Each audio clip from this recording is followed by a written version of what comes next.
So, History Collection is a pretty controversial set, be it because of the wonky ratios, the questionable reprints, or the mass implementations of erratas. There's always stuff to disagree on and talk about, but if there's one thing on which the internet as a whole generally agrees, it's that post-History Collection DI kinda sucks.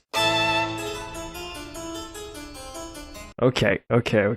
So let's get this straight. So for the low cost of Counterblast 1, I get to Soul Charge 2 and On-Swing pop a card. But now, it also gives me GB2, 2 protects, and at the end of battle I get to Soul Charge 2 more and draw 1. So I'm basically getting Demonted Executioner during the battle phase with 2 protects. You know, all the fun things you can do with protect markers, like stacking protect 2s to get 15k power on a rear, Lamau. There's, however, a lot of stuff you could do with Generation Break 2 on the first turn. So I thought, hey, a bunch of people that are playing Dark Irregulars right now probably weren't around during G era, because most DI decks have been the same since the start of V. And as a boomer Dark Irregular player, I thought that I might as well just talk about some fun G cards that people often forget when testing Dark Irregulars, and that might become a bit more relevant once we get the new History Collection stuff. So in the title it says 5 cards, but actually it's going to be 5 kinds of cards, and we're going to be looking at different categories of stuff that you could probably test with. I'm not saying these are going to be meta warping, or that they're going to make Sharot and Kisskill surprisingly relevant. I'm just saying they might be worth considering during your testing. And please, I know you guys, don't go buying these out. Like, honestly, these are not that amazing. First, let's talk about some fun grade zeros. Everyone likes grade zeros. They're your triggers, and they used to be your starters. Can you imagine that? There was a time in Vanguard where your grade zero was an integral part of your strategy. It wasn't just, so I go second, so I guess I draw a card. Let's talk about Deranged Singular. It's an old G starter that says Forerunner. If you write on top of this card, you can call it to a regret circle. Then, Darkness. When this unit boosts, this unit gets plus 2000 power till the end of battle. It's a sizable booster, 7k. It's alright.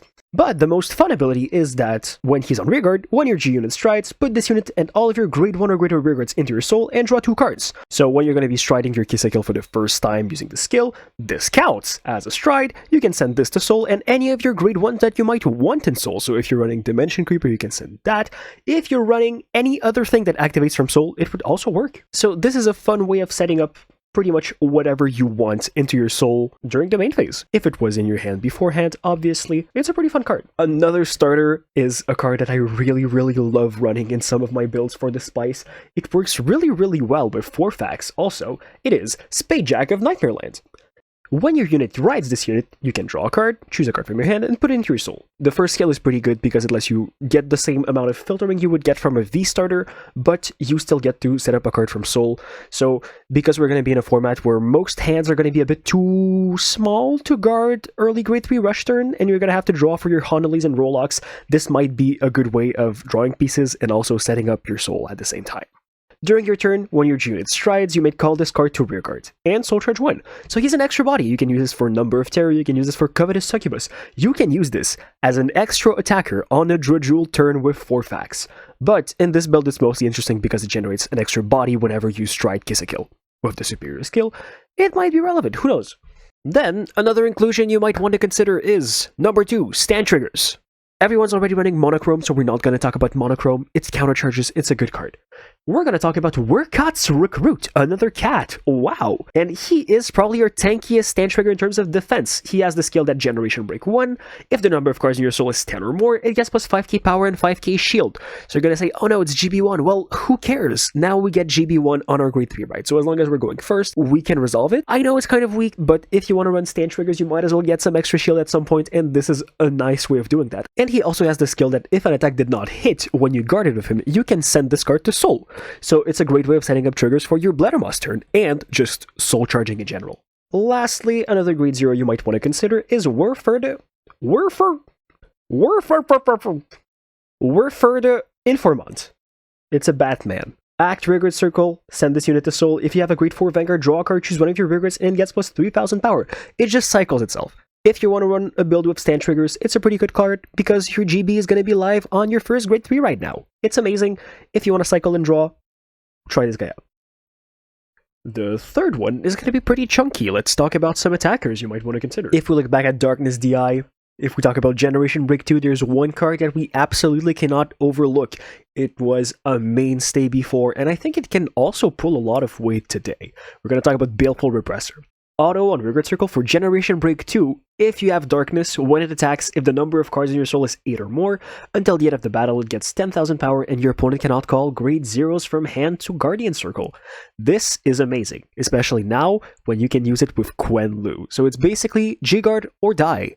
And we always have Generation Break 2, thanks to the Superior Stride and Kiss a Kill that turns a copy of itself face up. This is another reason why you might want to run stand triggers, because getting multi-attacks off of this guy that are all G-Guard or die and also protects is amazing. If you can't find Baleful Repressor, it is kind of a hard comment to find. Other stuff you might want to consider for a similar role, there's always One Who Scatters Sin Sharrot. It's a grade 3, it's a Sharrot, so you can potentially ride this guy if you wanted to.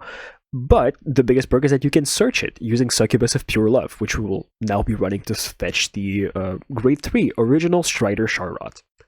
He has an on-stride skill, but you probably will not be using that one, so let's talk about his other skill. GB2 Darkness, when it attacks, if the number of cards in your soul is 10 or more, it gets plus 5,000 power until the end of the battle, and your opponent can all call grid 0s from hand, so it's exactly the same skill. And lastly, we have another Baleful Repressor at home, Dopel Vampire.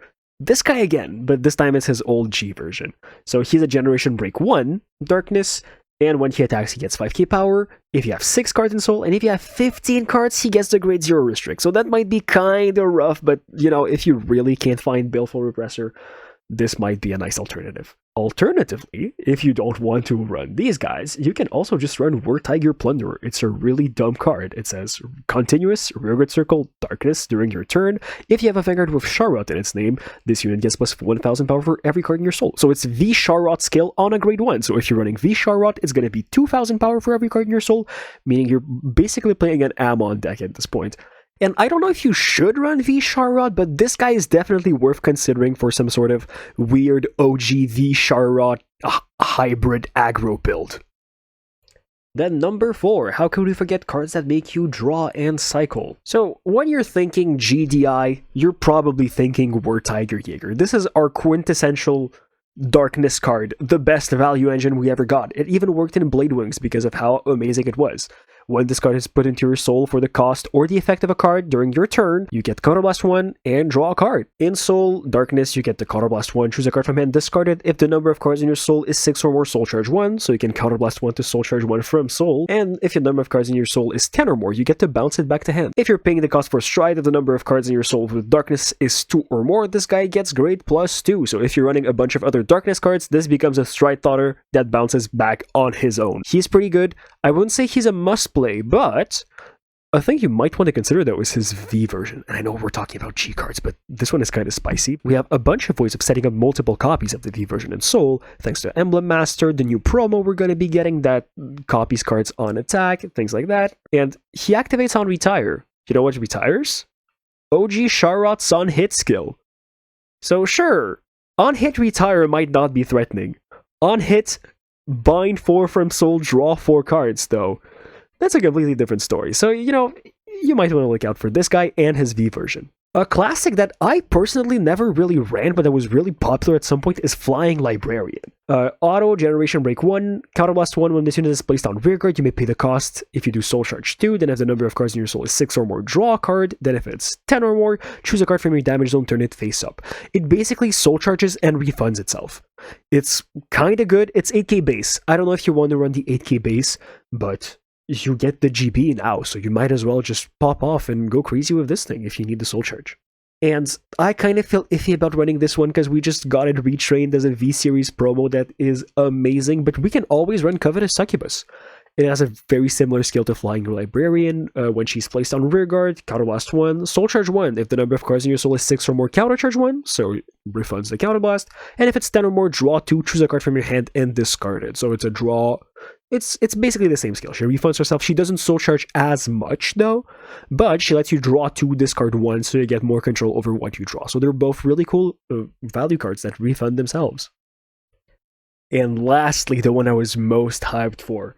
Some really, really fun grade 3s.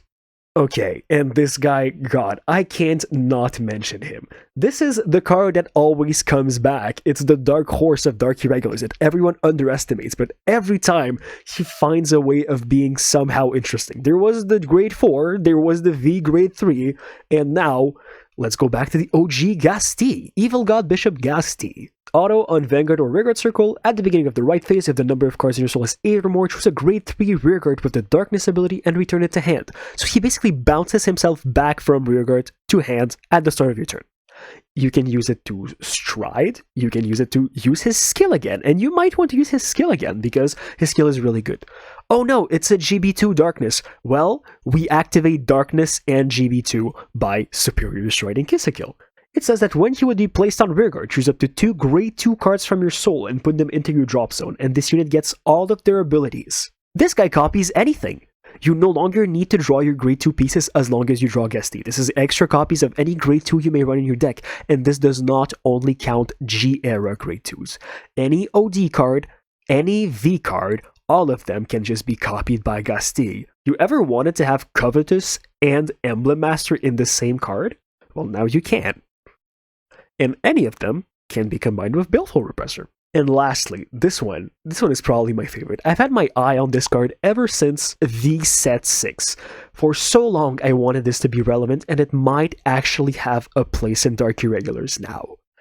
A random quarter case rare, as you know I love, 9 Break Hustler. Auto Generation Break 1. When placed on Rearguard, choose up to 2 of your units. Search your deck for up to 3 cards with the same card name as each of those units. Put them into your soul and shuffle your deck. This unit gets plus 1000 power for each card put into your soul with this effect until the end of turn. So this can soul charge 6 cards for free just by being placed. And it also just happens to soul charge 3 copies of 2 cards of your choice. You know who relies on soul charging multiple copies of the same card? Variance Hardlegs. This makes Variance Hardlegs really easy to set up. This card was really fun when I was messing around with it in early V-Series Dark Irregulars, but we had no way of doing it early. You always had to wait, stride once, and only then could you resolve the Hardleg. But now, the second you ride Original Sharrot, you get the Superior Stride, call down 9 Break Hustler, copy Sharrot, copy 9 Break Hustler, soul charge 6, so you're pretty much meeting all of your necessary soul thresholds at that point, no need to run any other card, and you just call down the Hardlegs.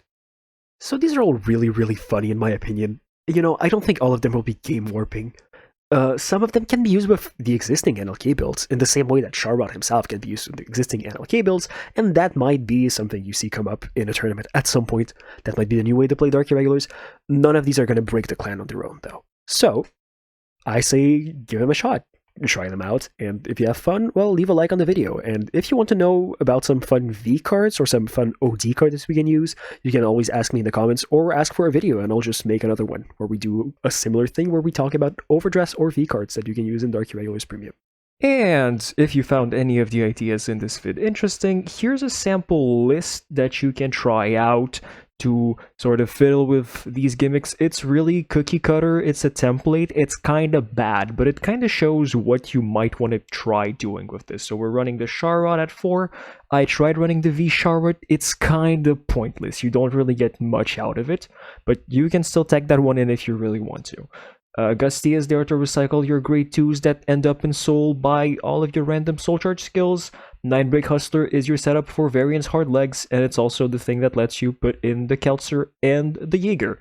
Variance Hardlegs is our guard restrict. You can drop one of these to run Hope on top. I just like seeing this guy because he's super easy to set up now. Baleful Repressor is a guard restrict. Covetous Succubus makes you draw and countercharge.